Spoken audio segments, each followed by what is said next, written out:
What's going on, everybody? Thanks for joining us for another episode of Revolutionary Talk. We are on our 6th episode in the meditation series. We're going over movement-based meditation. Movement-based meditation.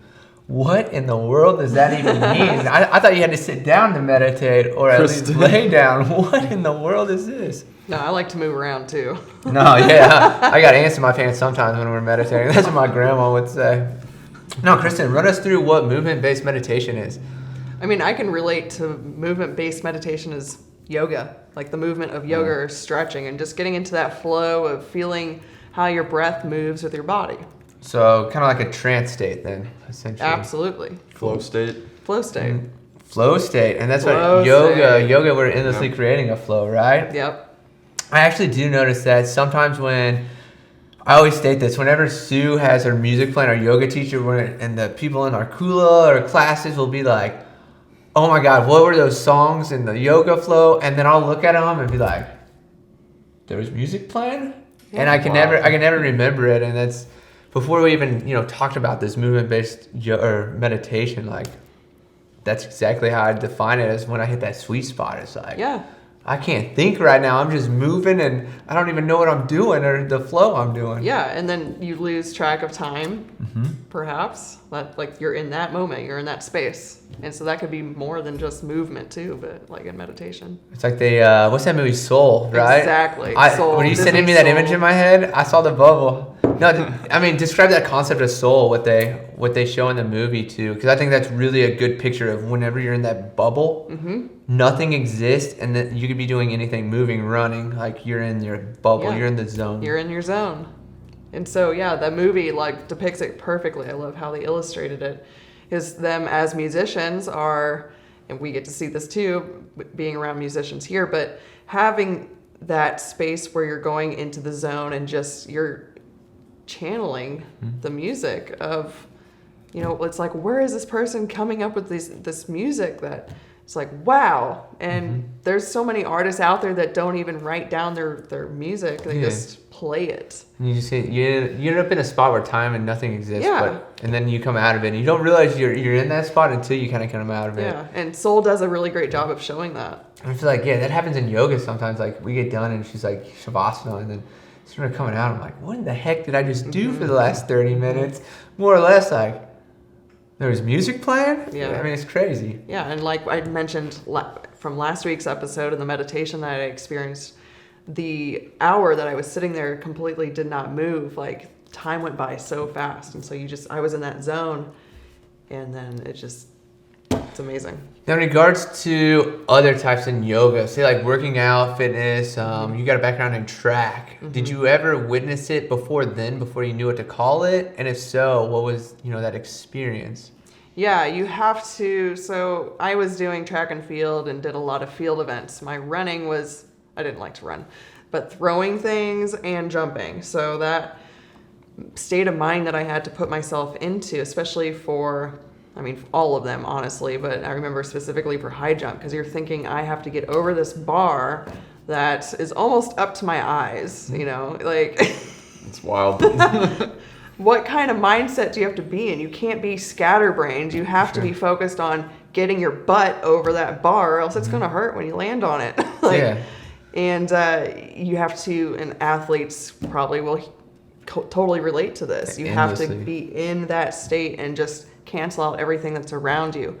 I mean, being in a big stadium and hearing people cheer and stuff is really cool, but ultimately you have to find your zone where you're focused in completely on what you're doing. I was just going to say, athletes always refer to this as being in the zone, right? So, and it's funny, they might never have thought of it as a meditation, but it's interesting that's what it is. Yeah, you're setting an intention too in the process. If you're wanting to set that PR, your personal record, or catch that pass that's going to be a 40-yard pass down the field, like it's your brain, mind over matter. Right. And then if you're behind a few points too, like in the last few seconds of the game, like we got stuff to do. Yeah, and even though it's not, I would maybe slightly consider this movement-based meditation. Let me know. So I'm sitting down and I'm editing videos. My mind is running, But it's almost like I hit that same zone as like you're talking about with like athletes and running of just like time, nothing exists. Yeah. And then I almost get done with like, say like a 2-minute edit that I spent 2 hours on, and I'm like, where did that come from? Yeah. And it's almost like the same thing I feel like whenever we play golf or, do something physical where I go to that zone and it's crazy, even though my mind's just racing instead of my whole body. Yeah. But. So from your experience, how long does it take to get in the zone? Is it something that all of a sudden you just snap into, or could you do a routine that'll get you there? Ooh, I like that question. Well, if you have a routine into, I'm thinking athletics of any sport, really. A lot of athletes have a routine going into a competition. That's kind of a meditative practice they do. For sure. They're getting into that mindset in that process. Do you have any specific one that you would use, or?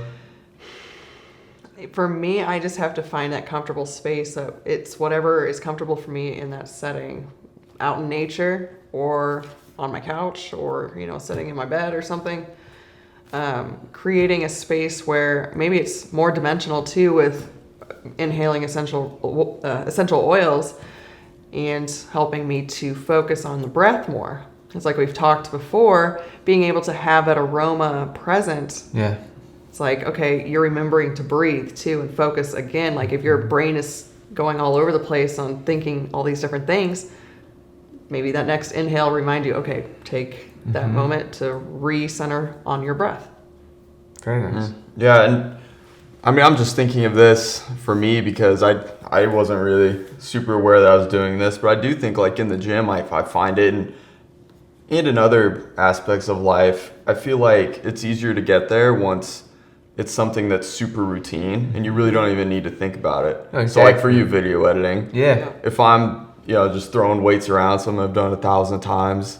Yeah. You don't even have to think about it, and it's a really cool flow state. Yeah. It's because essentially your subconscious is taking over at that point, and then you're able just to, go into autopilot, but then give yourself that time to be in that zone. Mm-hmm. Maybe that's a huge key to it, is doing something so redundantly so many times that your subconscious really allows you to go into that deep autopilot, and then you hit the zone a lot simpler because now you're just pushing the button and letting your body do what it does, and you can go wherever you want, So yeah, and you've mentioned that. I have to admit, like I've noticed myself doing that in the past in massage therapy, and I still will too. Like when I was working a lot of massage therapy clients throughout the week, and I was beginning to build my business, I really wanted to spend time working on my business, but at the same time, like all of these ideas were going into my mind, and I'm like, okay, I'm still working on this person, like making the best experience that I could, but my brain was just wanting to brain dump all this information into and it was difficult at times. And so that's why I had to separate myself more from doing massage therapy and focusing more on my business. What's the other part I want to say? It'll come to us. Yeah. Meditate on it. Meditate on it. Funny. So, each of you, if you could recommend to the people one movement-based meditation practice you would recommend, like the average person to start with. Go for it. I gotta brainstorm mine real quick. I would say yoga. Try out a yoga class. And if you've never tried a yoga class and are just not sure what it is, it's simply breath with movement. So on top of that, I would say simply setting aside maybe like 20 minutes a day and going for a walk. That's actually one of my sweet spots I found for learning how to meditate, like walking.